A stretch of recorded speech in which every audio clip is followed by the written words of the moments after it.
இல்லை டெய்லி ஏன் இவ்வளோ அவசரப்பட்டு சாப்பிட்டுட்டு ஓடுதியே, ஏன் ஓடுது அப்படி? லேட் ஆயிரும். நான் வீட்டில் மெதுவாக உட்காந்து சாப்பிடுவேன். இப்போ அவசர அவசரமாக சாப்பிடும்போது சாப்பிட முடியாது, அதனால ஒரு தோசையை மெதுவாக சாப்பிட்டுட்டு போகிறேன். நான் சொல்றது கேட்கியா? காலையில வந்து கரெக்டா யாரு வேலைக்கு போனாலும் சீக்கிரம் போனாலும் சரி நேரத்தோட சாப்பிட்டுருங்க.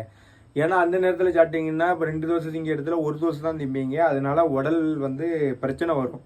இது நான் சொல்லலை, ஆய்வில் கண்டுபிடிச்சிருக்காங்க. ஹார்ட் அட்டாக் கொண்டு வந்துருமா. அதனால என்ன செய்யணும், இனிமே நல்லா சாப்பிடணும். காலை உணவு மதியம் அதை விட கம்மி, நைட்டு ரொம்ப கம்மியா.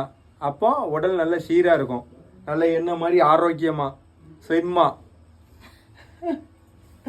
அதான் சரி, நல்ல படி, அப்பந்தான் மூளை வேலை செய்யுமா. சரி, காலைல நீ சாப்பிடவே மாட்டீங்க, எப்படி உன் மூளை மட்டும் ஏங்குது? அது பழகி இருக்கும். இவ எப்ப பார்த்தாலும் சாப்பிடாம போறா, அதனால பழகி. இல்ல நீ பாஸ் ஆயிருது எல்லாம், அதான் பேட்டு. இல்ல நீ வந்து என்ன சொல்ல வரீங்க? இல்ல கேட்க வேற ஒண்ணு இல்ல.